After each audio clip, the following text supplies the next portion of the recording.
Persona 5, what a game. I'm sure you've already heard countless people praise this game, but to those of you who haven't, you are missing out. One demographic that I think would love this game but don't know much about it are Nintendo fans. And as a Nintendo fan myself, I can tell you that it is your kind of game if you love Nintendo. There are so many similarities to Nintendo games. After the Wii U's library was less than impressive, I felt I needed to expand my gaming library. The Wii U just wasn't doing it for me. I started asking around and my brother suggested I check out Persona 5. He had seen how into JRPGs I was and thought it would be perfect, and he didn't realize how right he was. This game is the bomb, and I would go as far as to say it is definitely my favorite non-Nintendo game I've ever played. So today, I want to talk to you Nintendo gamers out there, and I want to show you some of the similarities that it has to countless Nintendo franchises. It's actually pretty crazy how similar it is. It's like a merger of all these different franchises, and it is awesome. So without further ado, let's get into it.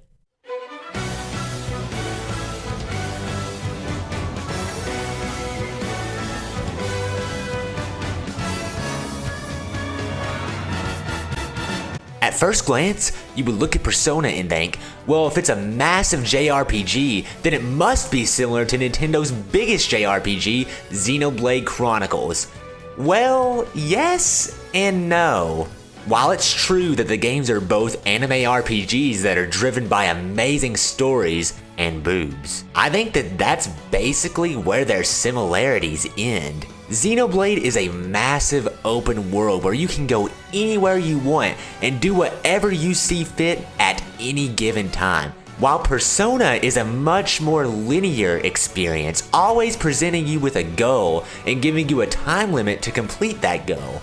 Now, like in Xenoblade, there are still side quests and other things you can do in Persona, but for the most part, you're on a very linear path, and the story really drives what you're doing constantly. And that's not a bad thing. Both styles of gameplay work for their respective games, and I think that the stories drive them both beautifully. So if you're someone who doesn't really like doing the side content in Xenoblade and sticks more to the story and the linear path that you can go on, then Persona is going to be perfect for you. But I think the biggest similarity between these two is obviously the fact that they're both anime RPGs driven by fantastic stories. But when I looked into it, there weren't as many similarities as I thought there would be.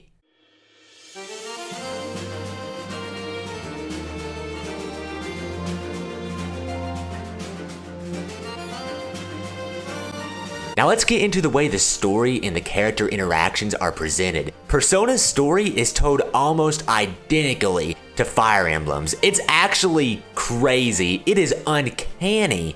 Let me try to explain. If you've played Fire Emblem before, you know exactly how the story is presented. Every once in a while, you'll get a big and beautiful animated cutscene. But for the most part, the plot is presented in text with character portraits in the background, and they're sometimes voice acted and they're sometimes not. Persona is literally exactly the same. Beautiful animated cutscenes once in a while, but for the most part, character portraits in text that are sometimes voice acted and sometimes not, telling the bulk of the story. Like, look at this side-by-side comparison. It is uncanny, but that's actually not where the similarities end. If you're into modern-day Fire Emblem, specifically Awakening and Fates, then you know about the support conversations. Basically, as you continue to fight with your characters, you unlock support conversations, and in doing these conversations, you increase your rank with that person. And eventually, if you increase your rank to the maximum level with a significant other, you marry them. Well, Persona is exactly the same, except in Persona's case, you date them instead of marry them. I mean, whoa, what a big difference. In Persona, these are called confidants. Basically, you do exactly the same thing as in Fire Emblem. As you continue to talk talk to these people and fight with them, you gain the ability to have confidant conversations in which you go in and get a little extra bit of plot with that character, just like in Fire Emblem, and at the end of that conversation, your rank goes up. Now in Persona, there are 10 total ranks, so it's definitely a little bit harder to get it all the way up, but it's still just as rewarding and just as fun. It is literally the exact same system. I was actually a little surprised, but I really like that system, so it's great for me.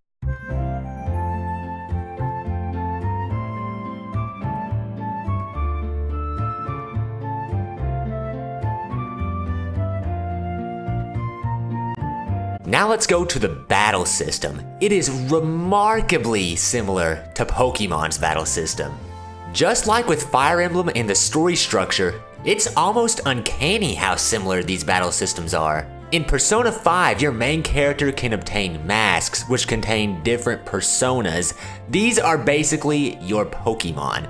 Each persona has different abilities that they're strong or weak against, and you have to strategically pick which persona you want to use depending on what your opponent is weak against.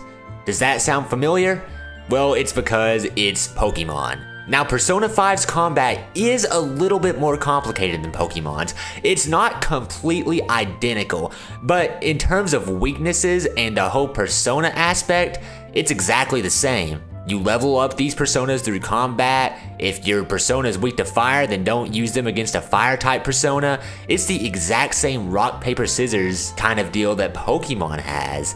You can also attack with your main character and defend, but besides those minor differences, it's basically Pokemon's battle system. I personally prefer Persona's battle system over Pokemon's. It's way more visually interesting. You have a little bit more in your arsenal, and I just think Persona's battle system is golden.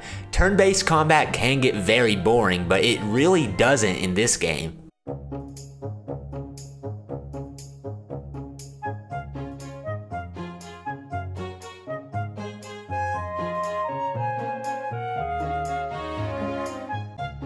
Do you like exploring Zelda's classic dungeons? If so, you will feel right at home in Persona 5's palaces.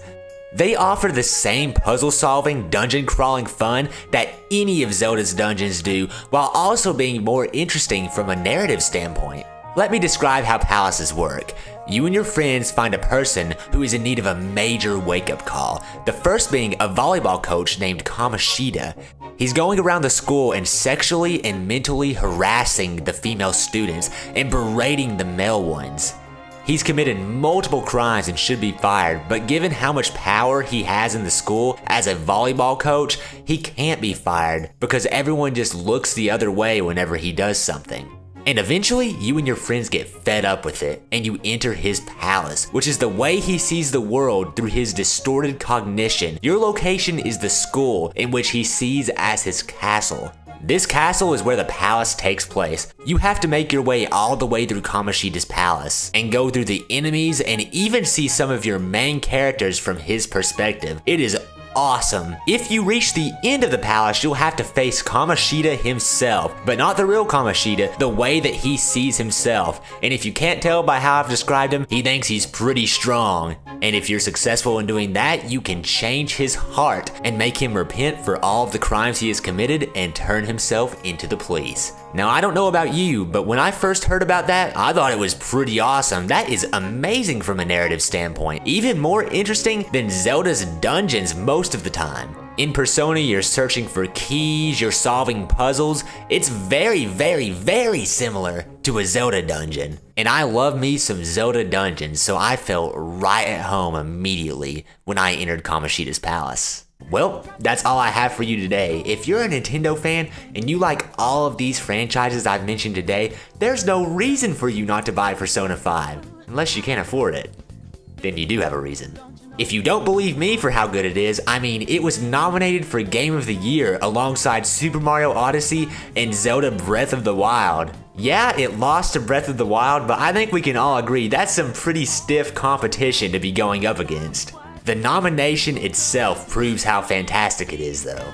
Did I miss any Nintendo comparisons in Persona 5? If so, let me know in the comments below. I would love to hear about them. Did I say anything completely stupid and untrue in this video? Maybe. If I did, let me know too, just to try and be nice about it, I hope. But anyway, that's all I have for you guys today. Thank you guys so much for watching, and I will see you in the next one.